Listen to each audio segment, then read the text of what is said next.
बिस्मिल्लाहिर्रहमानिर्रहीम। अस्सलाम वालेकुम नाज़रीन, मैं हूं सैयद अनवारुल हसन और आप देख रहे हैं programme Dastak PTV news Islamabad studio से। नाज़रीन, आज हम मुल्क की मईशत पर गुफ्तगू करेंगे। गुज़श्ता कल वफाकी काबीना के इजलास के बाद वफाकी वज़ीर नशरियात फवाद चौधरी साहब ने न्यूज़ कॉन्फ्रेंस में कहा कि मुल्क की मुआशी इशारे मुस्बत सिमत में आगे बढ़ रहे हैं और मुल्क की मईशत इस्तेकाम पर खड़ी है। और उन्होंने कहा कि जो टेक्सटाइल सेक्टर है इसमें 30% इजाफा हुआ है, जबकि इनकम टैक्स में 31% इजाफा। तमाम फसलों की रिकॉर्ड पैदावार हुई है। साथ में उन्होंने कहा कि 2 सालों में जो कार मैन्युफैक्चरर्स हैं उनकी तादाद 5 से बढ़कर 15 हो गई है। जबकि दूसरी जानिब कायदे हिज़्ब इख्तिलाफ शहबाज शरीफ साहब का बयान आज मेरी नज़र से गुजरा था, मीडिया में छपकर सामने आया है। वो ये दावा कर रहे हैं कि मुल्क की मईशत को रिवर्स गियर लग गया है और उन्होंने कहा करंट अकाउंट खसारा और तजारती खसारा जो है वो बढ़ रहा है, हमारे रुपए दबाव का शिकार है। और साथ में उन्होंने कहा कि हुकूमत मिनी बजट ला रही है।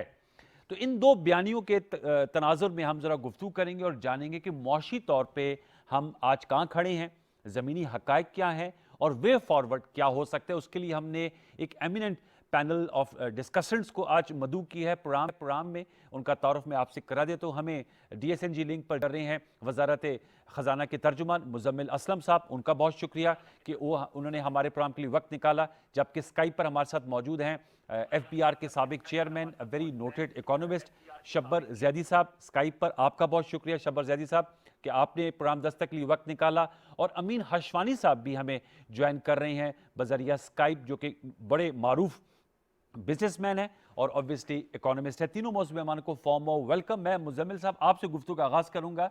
सर ये बताइएगा, two sides of the coin लगती हैं।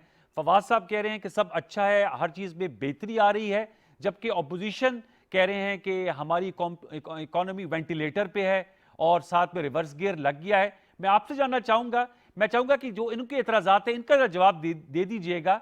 क्या वाकईतन करंट अकाउंट और ट्रेड डेफिसिट में इजाफा हो रहा है और जो रुपए की कदर है उसमें मुसलसल कमी आ रही है? डॉलर ओपन मार्केट में 180 रुपए का हो गया सर। देखिए सर, बात यह है कि हम आज एक कोशिश करते हैं कि मुस्लिम लीग नून के पैमाने पे ही जो है ना सारी चीज़ें नापते हैं, तोलते हैं। हमने 2018 में जब हुकूमत मिली तो वो एक ही जिसे कहते हैं कि बुलंदो बारह नाला निकालते थे कि हमारी 5.5% ग्रोथ आई। पहले तो वो उनकी आखिरी साल आई और वो किस तरह आई सबको पता है। तो वो 5 साल का जो है ना वो एक ही नारा पीटते रहते हैं। अभी हमारी रिवाइज GDP इस साल की आनी है जो पिछले साल गुजर गया 30 जून, इसमें हम 4.5 से 5% हो जाएंगे पिछले साल में। और इस साल हमारी रफ्तार जो है, हम मुस्लिम लीग नून ने जो 5.8% छोड़ा था उससे कहीं आगे निकल जाएंगे, 5.5-6% पे हम चल रहे हैं इस वक्त। हमारी इस वक्त जो है सारी की सारी तवज्जो जो है वो वहाँ पे है जहाँ से नौकरियाँ जनरेट हो। एग्रीकल्चर सेक्टर है फॉर एग्जांपल, फिर इसके अलावा जो है एक्सपोर्ट सेक्टर है, इंडस्ट्री है। इस आप वो देखें और दूसरी तरफ मुस्लिम लीग नून का दौर देखें, वहाँ पे सिर्फ इंपोर्ट होती थी। LNG बार बार कहते हैं कि जी हमने LNG जो है ये हुकूमत ने मंगाई नहीं। देखें, गैस इस मुल्क में 28% लोगों को पाइप गैस लाइन से मिलती है, 72% लोगों को कोई गैस नहीं मिलती। ये अवाम का नारा लगाते हैं, 72% लोगों के लिए इन्होंने क्या किया? मुझे एक बात बताएं। जो $14 की $15 की गैस खरीदी थी वो तो आम आदमी खरीद ही नहीं सकता, तो इन्होंने आम आदमी के लिए तो कभी कुछ किया ही नहीं। ना इन्होंने यहाँ पे लोकल गैस एक्सप्लोरेशन की, ना पेट्रोलियम पॉलिसी पे एक कुएं का तेल का कुआं या गैस नहीं निकाली। फिर आप आ जाइए, कहते हैं हमने इस कौम को बिजली दी। मुझे एक बात बताएं, 22 रुपए यूनिट वाली बिजली, यहाँ पे तो 200 यूनिट की जो बिजली होती है वो 4 रुपए 6 रुपए यूनिट है। इन्होंने तो 22 रुपए वाली बिजली, वो तो आम आदमी को मिलनी नहीं थी। 16 रुपए कौन देता? तो ये तमाम के तमाम इनके नैरेटिव जो है ये झूठे थे। अब हम क्या कर रहे हैं? हमने क्या किया? एक तो जो है अपनी GDP ग्रोथ को सही किया, ठीक है। साथ साथ हम लोग ने क्या किया, जैसे मैंने आपको बताया कि हम प्रोडक्टिविटी साइड पे गए। अब आप कह रहे हैं करंट अकाउंट की बात कह रहे हैं, इस वक्त जो है दुनिया का बदतरीन माशी जिसे कहते हैं बहरान चल रहा है, खासतौर पे कमोडिटी प्राइस, जो आपके साथ एक्सपर्ट है वो भी बताएंगे। लेकिन उसके बावजूद हमारे 5 माह में $7 अरब का जो है करंट अकाउंट आया, लेकिन हमारा जो ज़खायर हैं वो एक ढेला नहीं गिरे। $25 अरब पे ज़खायर हैं इस वक्त हमारे, जो तारीख के बुलंद तरीन है। जब मुस्लिम लीग नून गई थी तो हमें $7.5 अरब पे देके गई थी। आप कैसे कह सकते हैं कि इस मुल्क का दिवालिया हो रहा है? फिर आप आ जाएं, आपने कहा डॉलर जो है 25 रुपए गिर गया। आज ही की बात बताता हूँ, 1 साल पहले अगर किसी ने यूरो, जो एक करेंसी आपको भी पता होगा यूरोप की है, जी जी, अगर किसी ने पाकिस्तानी रुपए में ली थी तो 197 रुपए की मिली थी उसे। आज वो 203 रुपए की है, तो वो तो 6 रुपए बढ़ी है यूरो के अगेंस्ट। इसी तरीके से जो है जापानीज येन के बराबर है हमारी, हम जापानीज येन के तो बराबर ही हैं, गिरे ही नहीं है।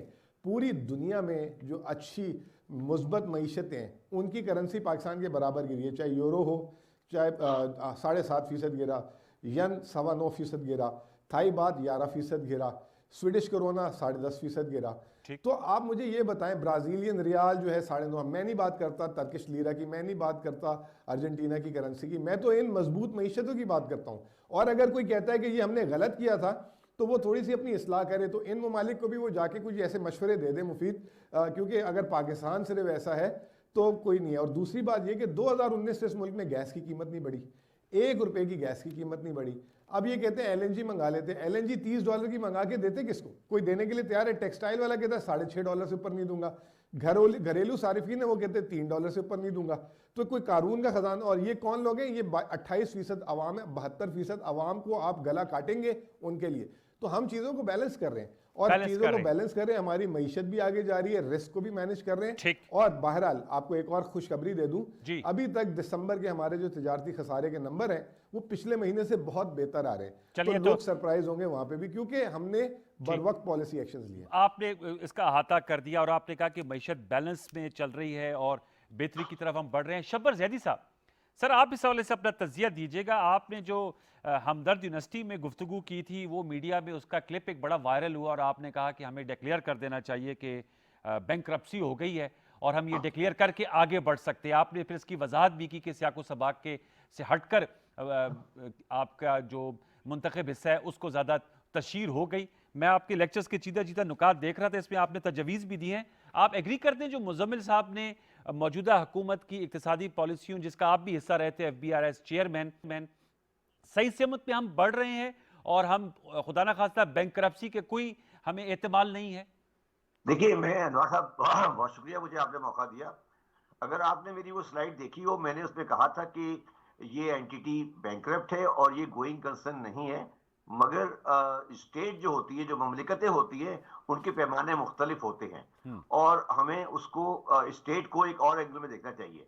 मगर मैं यहाँ पर मुदब्बिर साहब की बात भी सुनी, मैंने आपकी बात भी सुनी, और मगर मैं यहाँ आपको एक बिल्कुल साफ बात कहना चाहता हूँ, मुझे ना कोई इंटरेस्ट है इमरान खान की पॉलिसी में, ना मुझे कोई इंटरेस्ट है शहबाज शरीफ की पॉलिसी में। मैं एक इंडिपेंडेंट एनालिसिस पाकिस्तान की मैंने की है और मैं उस इंडिपेंडेंट एनालिसिस पे आज भी कायम हूँ कि पाकिस्तान का जो फिस्कल डेफिसिट है और जो पाकिस्तान का करंट अकाउंट डेफिसिट है, वो उस हालत में नहीं है कि हम ये कहें कि पाकिस्तान की मईशत किसी सही सिम पे जा रही है, या उसको ये कहें कि हमने कोई फंडामेंटल करेक्शन कर ली है। ये मैं बिल्कुल मुसब्बिर साहब की बात से 100% एग्री करता हूँ, और मैंने ये बात बताना कही है कि वो जो मेरा लेक्चर था उसका मौजू था पाकिस्तान के पिछले 50 साल और उन 50 सालों की गलतियां 1970 से लेकर 2020 तक, और उसमें 48 साल जो है वो गवर्नमेंट मुख्तलिफ पार्टीज की रही है जो पीपल्स पार्टी की नहीं थी। और मैं ये समझता हूं कि जो कुछ भी आज हम भुगत रहे हैं वो उन 48 सालों का किया धरा है, जिसकी वजह से आज गवर्नमेंट प्रेशर में है और गवर्नमेंट को वो इक़दाम करने पड़ रहे हैं जो बज़ाहिर अवाम के नुकसान में आते हैं, जैसे गैस की प्राइसेस की बात करते हैं। तो ये मैंने जो कहा दिवालिया की बात की, मैं इसको इस बात पर अगर मुझे ये कोई समझ रहा है कि मैंने वो बात वापस ली है, तो मैंने वो बात वापस नहीं ली है। मैं अभी भी ये समझता हूं कि पाकिस्तान का जो फिस्कल डेफिसिट है और जो फिस्कल सिस्टम है पाकिस्तान का, वो आज के हालात में नहीं चल सकता और आपको कुछ फंडामेंटल रीस्ट्रक्चरिंग करनी पड़ेगी। अगर कोई ये समझता है कि वो स्टेटस को रखते हुए पाकिस्तान के बुनियादी माशी मसाइल को हल कर सकता है, तो मेरे जाती राय में ये सही बात नहीं है। और मैं ये भी समझता हूं कि इमरान खान साहब की मैं जाती तौर पे मैं उनकी बड़ी कदर करता हूं कि मेरी बहुत पुरानी उनके साथ मेरी दोस्ती है, मगर मैं ये समझता हूं कि उनको अपने माशी मसाइल में कुछ बड़े बुनियादी फैसले करने पड़ेंगे जो मेरी राय में वो इसमें डिले कर रहे हैं, और अगर डिले करेंगे तो पाकिस्तान के हालात खराब होते जाएंगे। अगर हम ये कहते हैं कि हम शहबाज शरीफ से बेहतर है, तो ये कोई क्रेडिट नहीं है, ये हमें मुझे कोई इंटरेस्ट नहीं है कि शहबाज शरीफ की गवर्नमेंट है, मुशर्रफ की गवर्नमेंट है, जरदारी साहब की गवर्नमेंट है। मैं पाकिस्तान की मईशत को इंडिपेंडेंट नजरिए से देखता हूं, और मेरी बात अगर गलत है तो वो मुझे साबित कर दे कि पाकिस्तान अपना फॉरेन डेट कैसे रीपे करेगा। हम debt fiscal side, current account side पे भी और फिस्कल साइड पे भी डेट लेके डेट पे कर रहे हैं, जो कि किसी भी मुल्क के लिए ठीक नहीं है। तो पाकिस्तान को बुनियादी तब्दीलियां करनी पड़ेंगी।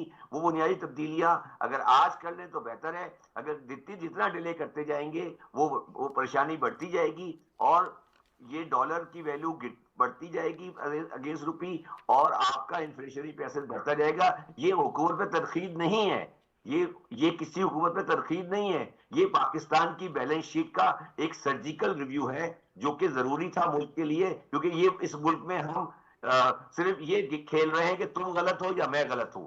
ना तुम गलत हो ना मैं गलत हूं, इन लोगों को मैं रेलिवेंट नहीं समझता।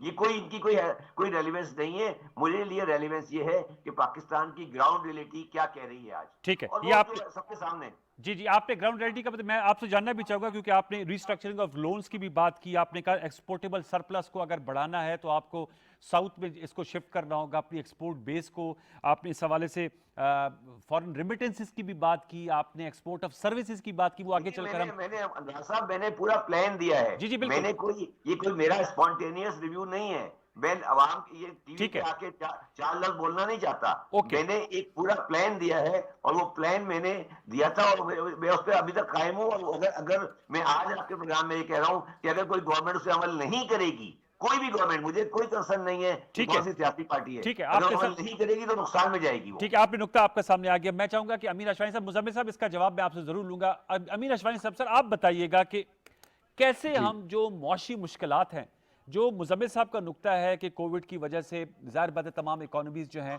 वो सुकड़ी हैं, इस पर कोई दो राय नहीं है, इस पर इख्तलाफ नहीं है, और इशूज़ भी आए हैं, इंपोर्टेड इन्फ्लेशन भी, हमारी कमोडिटी प्राइस में भी इजाफा हुआ है।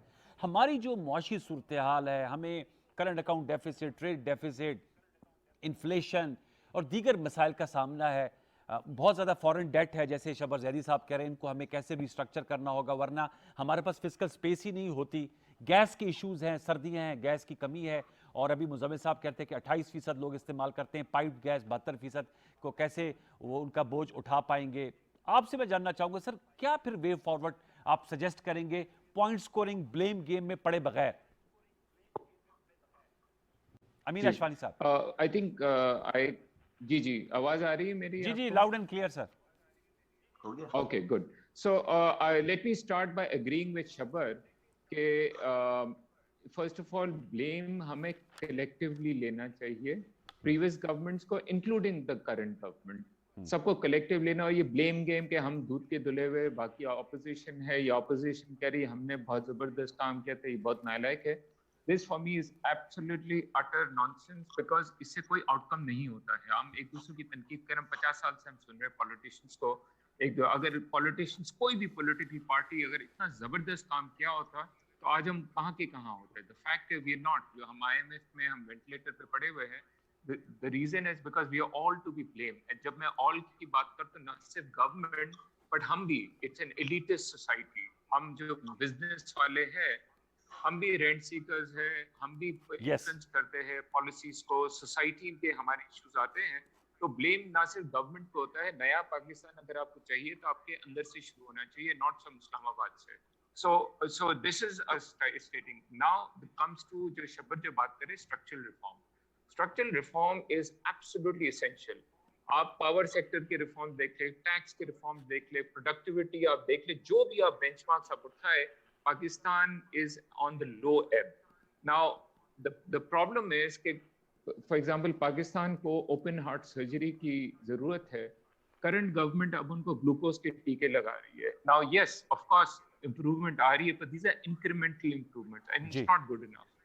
मैं आपको बताऊं, जब पनामा का जब हुआ था, स्कैंडल हुआ था, तो उस वक्त मैं PTV पे आया था। मैंने कहा था पनामा आप क्यों जा रहे हैं पनामा पेपर्स पे? आप पनामा अक्रॉस तो इधर देखिए, DHA is the biggest Panamas. यहाँ आपके सारी अनडिक्लेयर्ड सारी प्रॉपर्टीज है of tens of billions of dollars जी। कोई सबके सब एलिटिस्ट पॉलिटिशियन सबके हैं यहाँ प्रॉपर्टी। मेरा दोस्त है जिसने प्रॉपर्टी ली थी DHA में, वो कह रहे हैं मुझे व्हाइट अपने पैसों को मुझे ब्लैक करना पड़ा in order to buy it. मुझे आप बता दें, प्रीवियस गवर्नमेंट का, करंट गवर्नमेंट, किसी की हिम्मत हुई है कि उन्होंने उठा के सब सारी जितनी प्रॉपर्टीज है मार्केट में जाकर उन्होंने जाकर इसकी करेक्ट वैल्यूएशन करके कह रहे भाई इतना बिलियंस डॉलर्स टैक्स बनता है, मेहरबानी करके आप दे। It's an open secret, we know कि सारा का सारा ब्लैक पे चल रहा है। अभी तक वो जो टफ मेजर्स है उन्होंने किए नहीं है, नंबर 1। नंबर 2, आप एग्रीकल्चर की बात करें, आपकी प्रोडक्टिविटी आप देख रहे हैं एग्रीकल्चर का, 3 साल हो गए इन गवर्नमेंट को, they should have done it. I'm sorry, previous government ने भी नहीं किया। अमीन साहब वो तो कहते हैं, आप मुजम्मिल साहब जवाब देंगे, वो कहते हैं 1100 अरब रुपए हमारी एग्रीकल्चर इकोनॉमी में गई हैं इस मेजर्स की वजह से। अरे बाबा मैं आपको बताऊं, देखिए गए होंगे, लेकिन क्या ना एक चीज जस्ट मैं एक लास्ट पॉइंट पे मैं जरा कहता हूं, ये जो कह रहे हैं ना जीडीपी बहुत बड़ी है, ऑल जीडीपीज आर नॉट इक्वल। ये जीडीपी अगर एक्सपोर्ट लेड पर अगर होती, एक्सपोर्ट्स अगर आपके डबल हो जाते और उसकी बेसिस पे आपकी 5% जीडीपी बढ़ती, तो मैं कहता हूँ बहुत जबरदस्त हुआ है। यहाँ इंपोर्ट बेस्ड पे हुआ है, गाड़ियां आ रही है, लग्जरी चीजें आ रही है, आपके फूड डेफिसिट चल रहे हैं, फूड आपके हो रहा है। नो डाउट ऑयल की प्राइसेस बढ़ी है, ना सिर्फ पाकिस्तान, बाकी सब सारी इकोनॉमीज को इस पे बहुत सीरियसली पड़ा है। इन्फ्लेशन भी करेक्ट कह रहे हैं कि inflation is because international commodity prices have gone up due to post covid recovery and the supply chain disruptions. लेकिन हैविंग सेड दैट, अगर स्ट्रक्चरल रिफॉर्म अगर हमने किया होता, हमारे पास इनफ बफर होते कि इतना ये नजला अवाम पे नहीं पड़ता। अगर स्ट्रक्चरल रिफॉर्म किया होता मुजम्मिल साहब तो इतना नजला अवाम पे नहीं पड़ता। मेरे ख्याल में ये पंच लाइन है अमीन अशवानी साहब की, और आपने शब्बर जैदी साहब की सारी गुफ्तगू सुन ली है, प्लीज रिस्पॉन्ड कीजिएगा। देखिए पहले तो मैं दोनों जो है मेरे लिए मोहतरम है, और दोनों का एक्सपोजर, स्कोप, उठना बैठना मेरे से कई ज़्यादा है, ठीक है ना। लेकिन मैं कुछ इनकी खिदमत में अर्ज़ कर दूं, शायद उससे व्यू थोड़ा बहुत चेंज होना शुरू हो जाए। जब ये हुकूमत आई थी तो पर मंथ 2 अरब डॉलर पाकिस्तान की एक्सपोर्ट का रन रेट था। अब अल्हम्दुलिल्लाह पिछले महीने हमने 2.9 बिलियन डॉलर की, और इस महीने भी हम 3 बिलियन डॉलर के रन रेट पे जा रहे हैं। इसका मतलब ये है कि इस साल हम पिछले साल हमने 25.5 अरब डॉलर एक्सपोर्ट की थी, जो सीधा 32 अरब डॉलर हो जाएगी। और जो हमारा रन रेट चल रहा है 3 बिलियन डॉलर, अगर हम उसमें कुछ भी मूवमेंट नहीं करें तो अगले साल 36 अरब डॉलर हो जाएगी। तो that is the first answer to them on export side. दूसरी चीज जो है, सबसे जो अहम है, रेमिटेंसेस की बात की। जब पीएमएलएन की हुकूमत आई थी तो 17 अरब डॉलर पाकिस्तान की सालाना रेमिटेंसेस थी, और वो बढ़कर जो है 5 साल बाद 18.8 अरब डॉलर पे छोड़ के गए। हमारे तीसरे साल, पिछले साल जो है 29.7 अरब डॉलर, और इस साल हम 32 अरब डॉलर पे लेके जा रहे हैं। हमने तो डॉलर जनरेट किए, और अगर ये नहीं इनको नजर आ रहा तो वो मेरा कसूर नहीं है, क्योंकि हम 25 अरब डॉलर पे रिजर्व्स में खड़े हुए हैं। अगर अब ये कहते हैं कि जी इन्होंने डेट बढ़ाया है, तो हमारा नेट डेट जो है पीएमएलएन के ज़माने से कम है पर एनम। उन्होंने 5 सालों में 4.5 अरब डॉलर जो है डेट लिया था, और हमने 3.3 अरब डॉलर लिया। 5 सालों में हमने 55 अरब डॉलर सूद और जो है उसका कर्जा उतारना है। तो ये किस, आप मुझे ये बताएं। और फिर आप बात कर रहे हैं कि जी हमने रिफॉर्म नहीं किए, तो ये रेमिटेंस कैसे बढ़ गई। मुझे याद है, ये हम सारे एक ग्रुप में भी हैं, जो हमारा एक व्हाट्सएप ग्रुप है, उसमें जब कोविड आया था ये तमाम लोगों ने कहा था पाकिस्तान की एक्सपोर्ट खत्म हो जाएंगी, पाकिस्तान की रेमिटेंसेज आधी हो जाएंगी, ओवरसीज पाकिस्तानियों को वहां से निकाल दिया जाएगा, ये कर दिया जाएगा, वो कर दिया जाएगा। और ये गवाह इस चीज़ के। उस ग्रुप में बड़े बड़े जिसे कहते हैं समझदार, मेरे से कई ज़्यादा तजर्बेकार लोग। उसकी वजह यह कि we talk more on drawing room things rather than के ग्राउंड में इस गवर्नमेंट कर क्या रही है। देखिए ये गवर्नमेंट ने क्या क्या कुछ नेगोशिएट नहीं किया। पावर सेक्टर को पूरा रीनेगोशिएट किया 94, 2002। पीओएस शब्बर जैदी साहब का जो है इनिशिएटिव था, इसको आगे लेके चल रहे हैं। ट्रैक एंड ट्रेस आगे लेकर चल रहे हैं। ये पहले किसने किया है, ये मुझे बताएं तो सही। विल पावर तो बताएं। नताइज निकल रहे हैं, इसके अलावा जो है एहसास प्रोग्राम वल्नरेबल के लिए नताइज निकल रहे हैं जो आप लोग कर रहे हैं।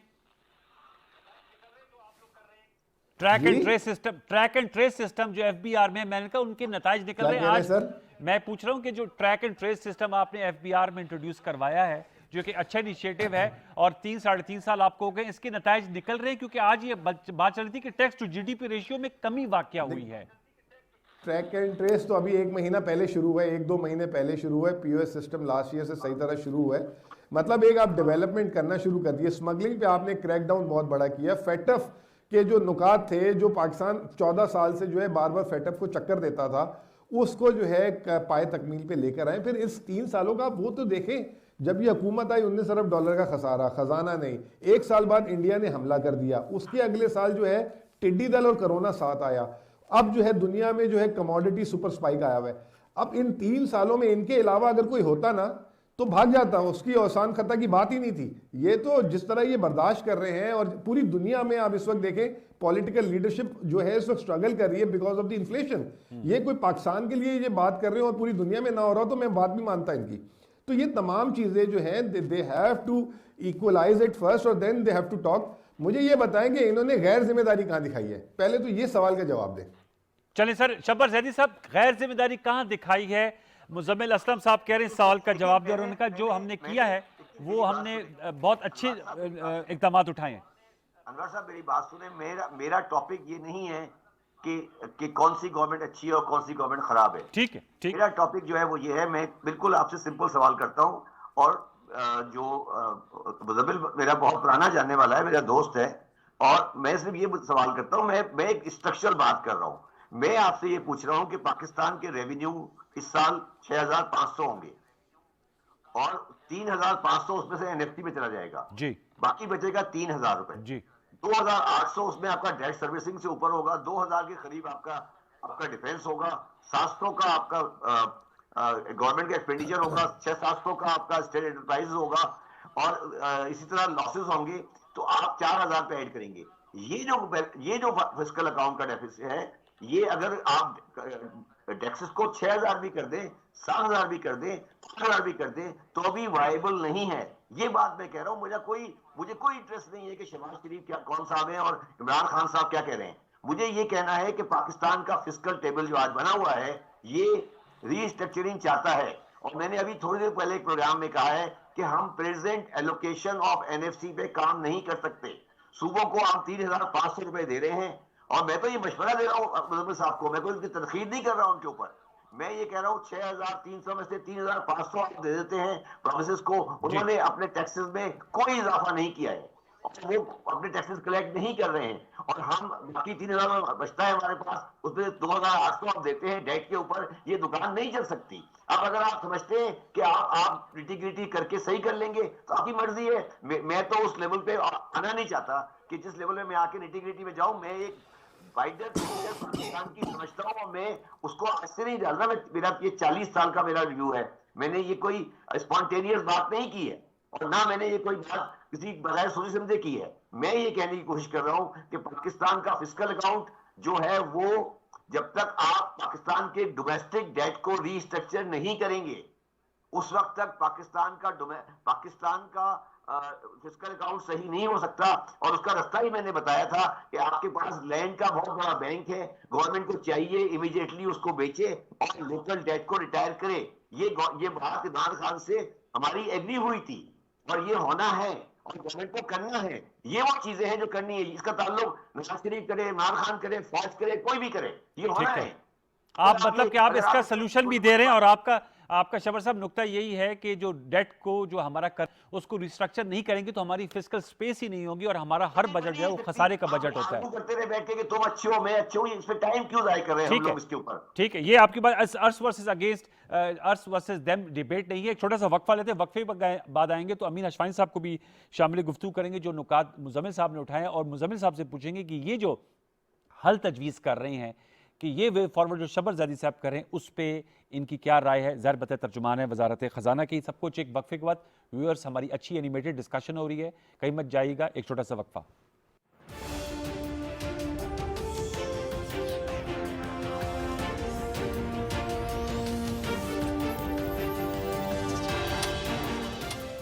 सूरजमुखी के काश्तकारों के नाम अहम पैगाम। कमजोर जमीन में बुआई के वक्त 1.25 बोरी DAP और 1 बोरी SOP फी एकड़ इस्तेमाल करें, जबकि पहले पानी के साथ आधी बोरी यूरिया और दूसरे पानी के साथ 1 बोरी यूरिया फी एकड़ डालें, और फूलों की डोडियां बनते वक्त भी आधी बोरी यूरिया फी एकड़ इस्तेमाल करें। औसत जरखेज जमीन में बुआई के वक्त 1.5 बोरी DAP और 1 बोरी SOP फी एकड़ इस्तेमाल करें, जबकि पहले और दूसरे पानी के साथ आधी बोरी यूरिया फी एकड़ डालें, और फूलों की डोडियां बनते वक्त आधी बोरी यूरिया फी एकड़ इस्तेमाल करें।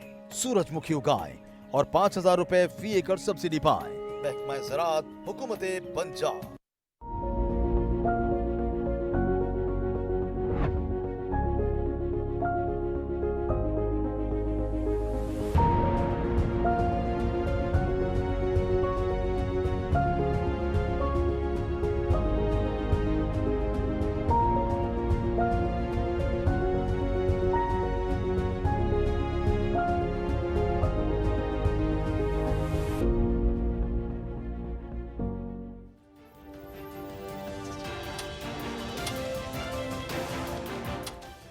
Welcome back viewers. हम गुफ्तगू कर रहे हैं मुल्क की मईशत के हवाले से और हमें ज्वाइन किया हुआ है मुजम्मिल असलम साहब ने, अमीन हशवानी साहब ने और शब्बर जैदी साहब ने। मैं इशफाक तोला साहब को भी वेलकम करता हूं, उन्होंने भी हमें ज्वाइन किया है। मैं चाहूँगा कि इशफाक तोला साहब की राय लेके फिर हम आगे बढ़ेंगे। ब्रेक से जाने से कबल हमने जो पॉइंट्स उठाए थे वो मुजम्मिल साहब और अमीन हशवानी साहब ने ज्वाइन कर रहे हैं, लेकिन बहुत शुक्रिया नवाजिश इशफाक तोला साहब, आपने हमें ज्वाइन किया। सर, हमारी डिबेट हो रही है कि कैसे पाकिस्तान की जो मौशी किश्ती है उसको पार कराया जाए और उसके लिए मुख्तलिफ सजेशंस भी आ रही हैं और मुजम्मिल साहब बता भी रहे हैं कि अब तक जो 3-3.5 साल की कारकर्दगी है वो किन खतूत पे खड़ी है। मैं आपसे चाहूंगा कि आप भी तजवीज़ दीजिएगा, मुल्क की मौशी मसाइल का हल तदारक कैसे मुमकिन है। पहले आप दीजिएगा जवाब, फिर डिबेट को आगे बढ़ाते हैं। इशफाक तोला साहब प्लीज सर, गो अहेड। जी बिस्मिल्लाहिर्रहमानिर्रहीम। देखिए, मैं इस डिबेट में शामिल तो नहीं रहा, मैं अभी ज्वाइन कर रहा हूँ। जी जी सर। अगर बाय एंड लार्ज जो पॉलिसीज थी शुरू से ही, मेरा ख्याल है बिल्कुल एमेच्योर लेवल की जो पॉलिसीज जिसको मैं कहूँगा, उस किस्म की पॉलिसीज रखी गई थी और ना उसके कोई हेड था ना टेल था। तो मेरा ख्याल है पाकिस्तान की मईशत को ये पहचान ही नहीं सके ये टीम, और पाकिस्तान की मईशत का एक बहुत बड़ा खासा है। मैं माजरत चाहूँगा, मुजम्मिल असलम साहब का काम यही है, मैं भी इनकी जगह होता तो शायद डिफेंड ही कर रहा होता गवर्नमेंट को, मगर मेरा ख्याल है ये ऐसी डिफेंड हम नहीं कर सकते किसी चीज को जो इनडिफेंसिबल, तो डिफेंड इस चीज को मैं नहीं कर सकता था। मगर मसला ये है कि देखिए, आपकी जो मईशत है उसमें सबसे बड़ा मसला, आप जो आज भी दुनिया में आप जहाँ पर मार खा रहे हैं वो आपका इन्फ्लेशन है। इन्फ्लेशन आपका, आप देखें 10.5-11% जो इन्फ्लेशन है आपके कंट्रीज, जो नेबरिंग कंट्रीज में, जैसे दुनिया में हम कहते हैं पूरी दुनिया में इन्फ्लेशन है, तो पूरी दुनिया में बिल्कुल इन्फ्लेशन है। महंगाई हुई है 4%, 4.5%। आपकी महंगाई की वजह ये रैम्पेंट डिवैल्यूएशन ऑफ करेंसी है, जो कि मेरा ख्याल है गैर जरूरी तौर पे इन्होंने किया, उसकी वजह से इन्फ्लेशन बढ़ा। अब मेरा ख्याल है ये पॉलिसीज जो मॉनेटरी पॉलिसीज जो हमारी रही इंटरेस्ट रेट बढ़ाने की, जिसकी वजह से हमारे बहुत ज्यादा फिस्कल डेफिसिट बढ़े, गवर्नमेंट के एक्सचेकर पे बर्डन पड़ा, तो मैं ये समझता हूँ ये बिल्कुल, मेरा ख्याल है कोई एमेच्योर मईशतदान भी होगा ना, वो भी ये हरकत ना करता जो कि ये 3 सालों में हुआ है। शौकत करीम साहब को मैं दाद देता हूँ कि उन्होंने आके जो अपनी फिलॉसफी रखी थी वो उन्होंने बिल्कुल सही रखी थी कि लो इंटरेस्ट रेट रखें आप और रैम्पेंट डिवैल्यूएशन को कम करें। मगर उसके बाद मेरा ख्याल है उन्होंने भी यही बात की कि ये दोनों चीजें अब स्टेट बैंक के हाथ में, मेरे हाथ में तो कुछ भी नहीं है। तो बेचारे क्या, उनके हाथ में जो फिस्कल पॉलिसीज जो थी, अगर आप देखेंगे जो एफडीआर का वो इंसिडेंटली आपने देखा होगा, इन्फ्लेशन की वजह से और डिवैल्यूएशन की वजह से आपके एफडीआर के टारगेट काफी ऊपर है और एफडीआर की इंप्रूवमेंट भी हुई है। देखिए, मैं आपको ये बात बताता हूँ, एज ए प्रैक्टिशनर में जब जाता हूँ एफडीआर, तो मुझे वादे चेंज नजर आता है वहाँ चीफ कमिश्नर से, स्पेशली कराची में अगर मैं देखूँ तो चीफ कमिश्नर साहब बाकायदा बुला के बातों को सुनते हैं और कोशिश कर रहे होते हैं कि लिटिगेशन ना हो। तो मैं ये दाद देता हूँ, जो अच्छी बात है वो अच्छी बात करूंगा, पर जिस तरीके से डिवैल्यूएशन किया गया और जिस तरीके से इंटरेस्ट रेट बढ़ाए गए, जिस तरीके से ना दानिस्तगी में या दानिस्तगी में जिस तरीके से ये पॉलिसीज रखी गई, मैं नहीं समझता कि ये कोई समझदार हुकूमत करती। ठीक है तोला साहब, आपने सर आपका नुक्ता है, मैं चाहूंगा मुजम्मिल साहब इसका रिप्लाई करें, फिर मैं अमीन साहब के पास जाऊंगा। मुजम्मिल साहब सर इसका जवाब दीजिएगा जो इशफाक तोला साहब ने नुकात उठाए सर, प्लीज। मैं बड़ी अदब से इशफाक तोला साहब की मैं बड़ी अदब से इशफाक तोला साहब की खिदमत में अर्ज़ करूंगा कि चलें, ये तो बिल्कुल ही जिसे कहते हैं इमेच्योर थे और इनको तो कुछ आता नहीं था, नाकिस पॉलिसी थी। जो आपके दोस्त जो मैच्योर लोग थे उनकी मौजूदगी में 21 IMF प्रोग्राम कैसे लेने पड़ गए, 21, और उसमें जो आपकी जो आपको बहुत पसंद है उसमें पीपल्स पार्टी है जिसने जो है 21 में से 9 प्रोग्राम लिए, और दूसरे नंबर पे जो है मुस्लिम लीग नून है जिसने 4 प्रोग्राम लिए।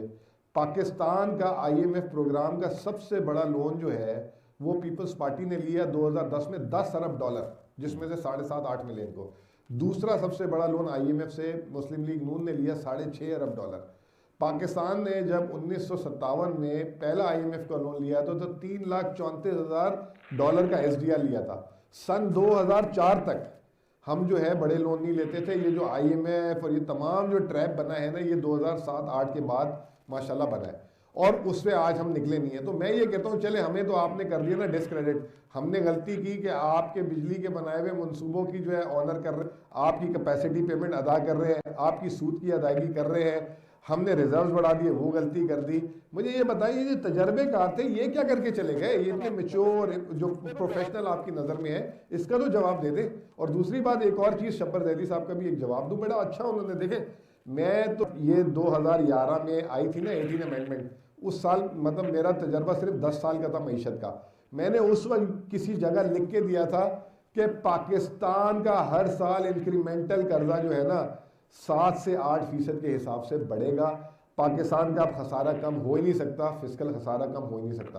अब शब्बर ज़ैदी साहब कह रहे हैं कि जी वो इमरान खान साहब जो है ना 18वीं तरमीम रिपील कर दें। मुझे बताएं तो सही, कोई कानूनी गुंजाइश बताएं, कोई रास्ता है तो अभी सुबह करवा लें। हम 10 दफ़ा जो है पीएम भी बोल चुके हैं कि भाई इसकी वजह से हम लीड हो रहे हैं। आखिरी बात, अब हम क्या कर सकते हैं जी। एक होता है फिस्कल खसारा और एक होता है प्राइमरी बैलेंस। प्राइमरी बैलेंस जो होता है सूद की अदायगी को हटा के आपका खसारा कितना है, वो हमारा पिछले 15 साल में सबसे डिसिप्लिन है। उसकी वजह से क्या होगा कि आपका इंक्रीमेंटल कर्जा ना वो नहीं बढ़ेगा। तो ये एक तरीका है। जब तक हमें 2/3 नहीं मिलेगी या किसी अगर 2/3 खुदा ना खास्ता दूसरी पार्टियों को मिल गई, वो तो 18वीं तरमीम को और बूस्टर लगा देंगे, ठीक है, और वो रही सही कसर भी पूरी कर देंगे। तो ये बात सोचे तो सही, ये जो फॉर्मूले दे रहे हैं, ये जो है हमारे अशाक भाई जो है ना 2 साल से मुझे एक ही जो है भेड़चाल सुनाते हैं, करेंसी को नीचे कर दो। और भाई कैसे करते नीचे की थी ना, तो उसके बाद $7 अरब रिजर्व रह गए। कहते हैं शरह सूद को नीचे कर दो, अभी किया था ना 1.5 साल। आप देख ले उसमें फाइनेंसिंग, ऑटो फाइनेंसिंग वो इन्फ्लेशन का जो कह रहे हैं, इन्फ्लेशन का। दूसरी तरफ खातेदार 2 करोड़ खातेदारों को आपने जो है 7% से कम जो है शरह सूद दिया। तो ये तमाम चीजें बैलेंस तो करें चीजों को, ये सिर्फ बोल देना ऑप्टिक्स के लिए और समझना कि जी हम बड़ी मतलब गुर की बात कर रहे हैं। कभी बैलेंस इक्वेशन तो बनाए पूरी, फिर बात करें ना सामने बैठ के। अमीन आशवानी साहब से मैं जानना चाहूंगा। अमीन आशवानी साहब बड़ी देर से खामोश है। अमीन आशवानी साहब, सर मेरे ख्याल में हम सोल्यूशन की तरफ चलते हैं। We need to have a solution based discussion. Exactly, या आई थिंक एक तो मुजम्मिल शुड नॉट रिस्पॉन्ड के जैसा हम कोई ऑपोजिशन पार्टी से कह रहे हैं। देखिए, हम सिविल सोसाइटी वाले हैं, हम तारीफ भी करेंगे जो चीज अच्छी है और उसी ब्रेथ में हम क्रिटिसाइज भी करेंगे, राइट। गवर्नमेंट जो आती है वो आती है काम करने के लिए आती है, हमारा काम है to hold their feet to fire. अगर हम सबकी तारीफें ही हम सिर्फ करेंगे बहुत जबरदस्त चल रहा है, then we are doing a disservice. We are part of the civil society, we don't care. Just like Shabbar said, Nawaz Sharif हो, इमरान खान हो, we don't care, we just care about the country. And हमारा काम है क्रिटिसाइज करना और उसी जज्बे में आपने लेना होगा हमारी क्रिटिसिज्म। आप अग्री करें, डिसएग्री करें, it doesn't matter, it's fine, but our job is there, number 1। Number 2, जब आप तारीफ की बात कर रहे हैं, मैं आपको तारीफ करवा देता हूँ। ये जो कोविड का रिस्पांस आया था, एनसीओसी बना था, बहुत सक्सेसफुल हुआ था। क्यों हुआ था? Because federal government, provincial governments, PPP, PTI, all political parties came on one platform, ठीक है। रोज इनकी मीटिंग होती थी, असद उमर चेयर करता था, प्रोविंशियल हेल्थ मिनिस्टर सब के सब साथ होते, everyone was on same page, right. And then जो मेजर्स होते थे इमीडिएटली इंप्लीमेंट होता था, डिसीजन मेकर। यहाँ एक दूसरे की टांग खींचना कि हम दूध के धुले हुए, वो ये mindset we have to get rid of it. We have to come on the same page. And even Imran Khan to just criticize everyone के वो ही चोर है, उनको जेल में, अरे पापा किसी को जेल में डाला, आप इंस्टीट्यूशंस बनाए, जो भी होगा। प्राइम मिनिस्टर, हमने प्राइम मिनिस्टर इलेक्ट किया, हमने एसएचओ इलेक्ट नहीं किया है। So I am saying institution आप बिल्डिंग करें, लेकिन ये जो है ना conflict, all the time conflict, we are sick and tired of it. Everyone has to learn to come together, cooperate for a larger cause which is the country, for God's sake. And certain no doubt PTI government ने certain measures बहुत अच्छे किए। सानिया निस्तर की जो programmes है बहुत जबरदस्त है, वेरी इफेक्टिव, राइट। लेकिन there are some serious issues, वो 3 साल हो गए हैं, अभी तक नहीं हो रहे। यस, इंक्रीमेंटल इंप्रूवमेंट्स आई है, Shaukat Tarin is trying to do a fantastic job, I agree, बहुत अच्छा है। and there are other issues जो अच्छे हुए, लेकिन there, you see, I'm criticizing not for what PT has done, but for what PT has not done. Because like I said, Pakistan को open heart surgery की जरूरत है, हम अभी भी टीके लगा रहे हैं। मैं आपने फेयरली पुट अप। मैं शबर साहब आपसे जानना चाहूंगा, फिर मैं थोड़ा सा मुजम्मिल साहब वो जो आप देखिए, मैं दोबारा इस बात पर आता हूं। मैं बुनियादी बात जो कर रहा हूं वो ये कर रहा हूं कि पाकिस्तान का में दो स्ट्रक्चरिंग आपको चाहिए। पहली स्ट्रक्चरिंग आपको ये चाहिए, और पता नहीं मुझे समझ नहीं आई मुजम्मिल क्या कह रहे हैं, हमारा जो 25 ट्रिलियन का डेट है ये हम सर्विस नहीं कर सकते। और ये नई टर्म जो आई है ना, प्राइमरी डेफिसिट, और ये बेकार की बातें हैं, लोगों को बेवकूफ बनाने वाली बातें। आपका जो डेफिसिट है, वो जो डेट है वो 25 ट्रिलियन है। इसको आप रिटायर कर सकते हैं by selling the local land और other asset of the government Pakistan. इसको आपको इस पर लेजिस्लेशन करनी पड़ेगी। अगर आप ये डेट कैरी करेंगे तो आप कभी भी फिस्कल स्पेस नहीं ला सकेंगे। हम क्यों अपना टाइम जाया कर रहे हैं बेटा बिला वजह की बातों में, और इस बात पर कि जो मैं कह रहा हूं तो सही साबित करूं। जो गलत है वो गलत है, हमें पता है कि डेट गलत है। इसको आप सेटल करें। और यही बात उस वक्त हुई थी जब इमरान खान साहब आए थे, मैं उनसे मिला था। अच्छा, अगली बात जो मैं दूसरी बात जो कहना चाहता हूँ, ये कहना चाहता हूँ कि जब आप मुझे ये कह रहे हैं कि पाकिस्तान में एनर्जी की शॉर्टेज है जी, मैंने अपनी प्रेजेंटेशन में एक बात की थी कि पाकिस्तान में एक्सपोर्टेबल सरप्लस जब भी बनेगा वो बनेगा सदर्न रीजन में। यस, आप एनर्जी को लेके जाएंगे यहाँ से साइवान, पहले 1000 मिलियन 1000 माइल का कॉस्ट ऐड करेंगे, फिर उस एक्सपोर्टिंग प्रोडक्ट को लेकर आएंगे कराची, 1000 माइल का और करेंगे। आप पाकिस्तान में एक्सपोर्टेबल सरप्लस बना ही नहीं सकते। जबकि इंक्रीमेंटल हो जाएगा, 30 से 35 हो जाएगा, 35 से 40 हो जाएगा, इसका कोई फर्क नहीं पड़ेगा। और जो आखिरी अनवार साहब जो मेरी बात उस प्रेजेंटेशन में लोगों ने मिस कर दी, वो ये थी कि ये सारा जो प्रेशर हमारे ऊपर आ रहा है वो हमारी फॉरेन पॉलिसी पर आ रहा है। अगर हम अफगानिस्तान का इशू सेटल नहीं करेंगे, yes. अमेरिका के साथ रिलेशनशिप सही नहीं करेंगे, तो हमारा एक्सपोर्टेबल सरप्लस एक्सपोर्टेबल नहीं रहेगा। तो मेरी दरखास्त आपसे भी है और मुजम्मिल साहब से भी है कि प्लीज मेरी प्रेजेंटेशन को, मेरी बातों को वाइडर कॉन्टेक्स्ट में पढ़ें। ये किसी आदमी पे तनकीद नहीं है, ये पीटीआई के और इमरान खान की सपोर्ट में प्रेजेंटेशन है कि ये तबाही आपको विरसे में मिली थी, आपने इसको ओन कर लिया। आप ये कहें कि ये हमें विरसे में मिली है और हम इसको सही कर रहे हैं, मैं आपकी बात मान लूंगा। मगर अगर आप ये कहें कि मुल्क बहुत अच्छा था, हमने ले लिया और हम इसको चला रहे हैं, तो ये बात गलत है। ठीक है, आपने बिल्कुल सही पर्सपेक्टिव में, और आपको बुलाने का मकसद भी था। मैं मुजम्मिल साहब आपके पास आता हूं, लेकिन इशफाक तोला साहब के भी सजेशंस ले लेते हैं, फिर फाइनल आप इन तमाम चीजों पे कमेंट कर दिएगा। तोला साहब, आपकी कॉल कट गई थी। सर बताइएगा, आपका जवाब तो आपने मुजम्मिल साहब को सुन लिया होगा। मैं चाहूंगा, आप बहुत तजर्बाकार है, हमें सोल्यूशन बताइएगा। अमीन हशफानी साहब ने भी बताया, शफी बताया, मैं आपके मुंह से भी सुनना चाहूंगा। वे फॉरवर्ड सर सजेस्ट कीजिएगा। तो मैं तशरीह कर लूं मुजम्मिल साहब की बात का कि जो उन्होंने कहा आईएमएफ का प्रोग्राम जो दोनों पहले गवर्नमेंट ने जो पीपल्स पार्टी ने लिया था वो बीच में उन्होंने रोक दिया था। मुस्लिम लीग नून का जो प्रोग्राम था वो कंप्लीट हुआ था और उसकी तारीफ क्रिस्टीना लेगार्ड जो उस वक्त आईएमएफ की एमडी थी उन्होंने किया था कि सबसे सक्सेसफुल प्रोग्राम, ठीक है ना। उस वक्त के जो रिजर्व थे अगर आप देखेंगे तो ज्यादा बोरोइंग जो मेन हुई थी इसमें आपको आपके इम्पोर्ट्स भी काफी हुए। और दूसरी बात मैं आपको बता देता हूँ कि 3 साल तक जब तक आप आईएमएफ के प्रोग्राम में थे आपने अपने डॉलर गवर्नमेंट के रिजर्व से पंपिंग नहीं किए थे मार्केट को स्टेबल रखने के लिए। वाहिद हुकूमत है जिसने $5.5 बिलियन तो पहले झोंके हैं, अभी पता नहीं है, बता नहीं रहे कितने और डॉलर डाले हैं। मैं मुजम्मिल साहब को ब्लेम नहीं करता, मैं शौकत तरीन साहब को भी ब्लेम नहीं करना। इस वक्त जो मॉनेटरी पॉलिसी है इनकी वो बिल्कुल फेल्योर है और पाकिस्तान को बहुत बड़े मुश्किलात में ले जाएगी। अच्छा, तो मैं ये कहना चाह रहा हूँ कि आप जब तक इंटरेस्ट रेट को लो नहीं करेंगे और डॉलर पैरिटी नहीं लाएंगे, क्योंकि आपकी पैरेलल इकोनॉमी बहुत बड़ी है, ये जो वेस्टर्न मॉडल लेके हम बात करते हैं ना वो कभी भी हमारी टाइप की इकोनॉमी में नहीं होता। आप हमेशा एक बात याद रखें, हमेशा सोल्यूशन में देता हूँ और यही सोल्यूशन पाकिस्तान की इकोनॉमी का है। अगर मुस्लिम लीग नून के दौर में अगर आप स्टडी करेंगे तो आखिरी 2 सालों में सीपैक की वजह से और पावर प्रोजेक्ट की वजह से हुए थे। और कैपेसिटी पेमेंट की जो उन्होंने बात की है वो कैपेसिटी पेमेंट दुनिया में वाइज। आप मुझे बताएं आपके मुल्क में कौन इन्वेस्टमेंट करेगा? जब ये इन्वेस्टमेट की बात करते हैं तो हॉट मनी में इन्होंने गारंटी किया था 13.5%। हाँ, ये जो तोला साहब आपने बात की, शब्बर साहब से आप पूछे, सुने शब्बर साहब से पूछे कि जो इवन परमानेंट एस्टेब्लिशमेंट नहीं थी उसको भी हमने परमानेंट एस्टेब्लिशमेंट डिक्लेयर करवाया था और 10% इंटरेस्ट रेट किया था, स्पेशल ऑर्डिनेंस लाया गया था उनको एकोमोडेट करने के लिए। ठीक, तो आप क्या बातें कर रहे हैं? ये जो आपने नुक्ता उठाया तोला साहब, मैं मुजम्मिल साहब को लेकर, मुजम्मिल साहब मैं मिफ्ता इस्माइल साहब को, ऑडिट कर रहे हैं आप, मैं कहता हूं हॉट मनी की फॉरेंसिक ऑडिट कर रहे हैं, सब पता चल जाएगा। जी मैं तोला साहब मैं यही कह रहा था मुजम्मिल साहब, ये मैं मिफ्ता इस्माइल साहब को भी सुन रहा था, वो कहते हैं कैपेसिटी पेमेंट तो हर प्रोजेक्ट में आपको करनी पड़ती है, तोला साहब भी कह रहे हैं। दूसरा जो सजेशंस अमीन हाशवानी और शब्बर जैदी साहब और तोला साहब दे रहे हैं, इंटरेस्ट रेट और मॉनेटरी पॉलिसी, हमने वैसे रिक्वेस्ट तो रजा बाकर साहब को भी की हुई है, गवर्नर स्टेट बैंक को, वो इंशाल्लाह टाइम जरूर देंगे, वो शायद उनसे अगर मुतल्लिक है, लेकिन अगर आप कुछ सवाल से बताना चाहे। और दूसरा सर ये भी बताएंगे IMF प्रोग्राम में कोई नया मिनी बजट भी आ रहा है या नहीं आ रहा है सर?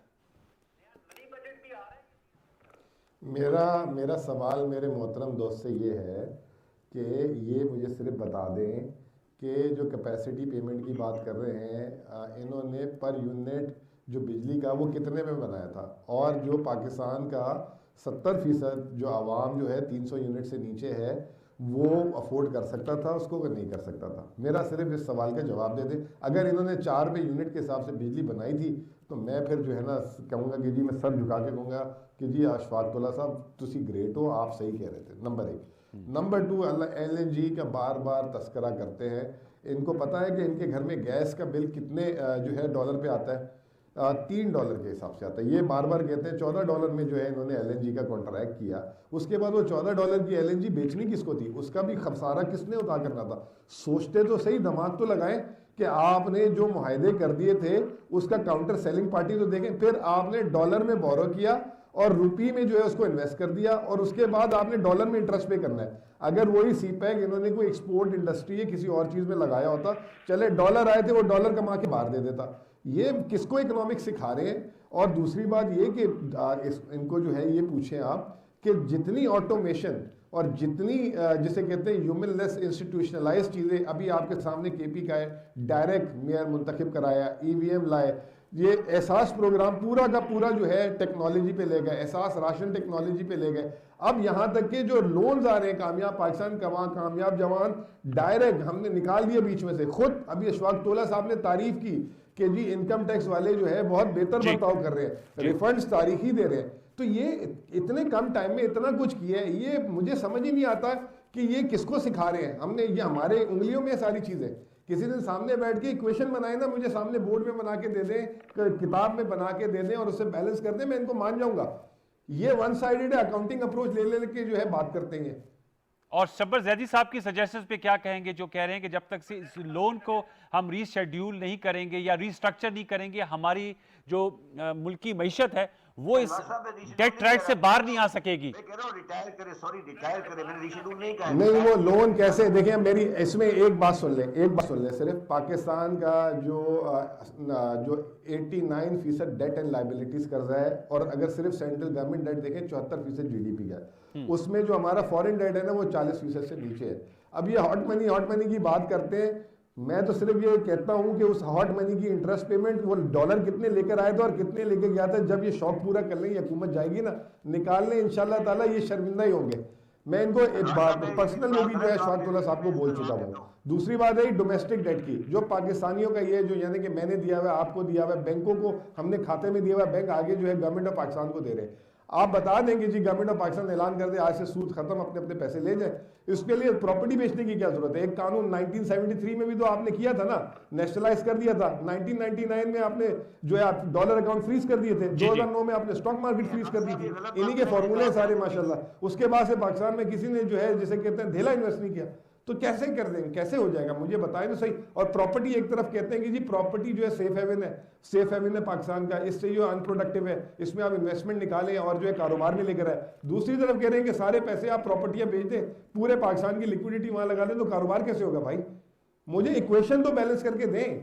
मैं तो ये बार बार सवाल कर रहा हूँ, ये सिर्फ एक बुलेट पॉइंट में लिख देना सेल योर लैंड, ये लिख देना रिड्यूस योर डॉलर वैल्यू, ये इस तरह बात नहीं बनती।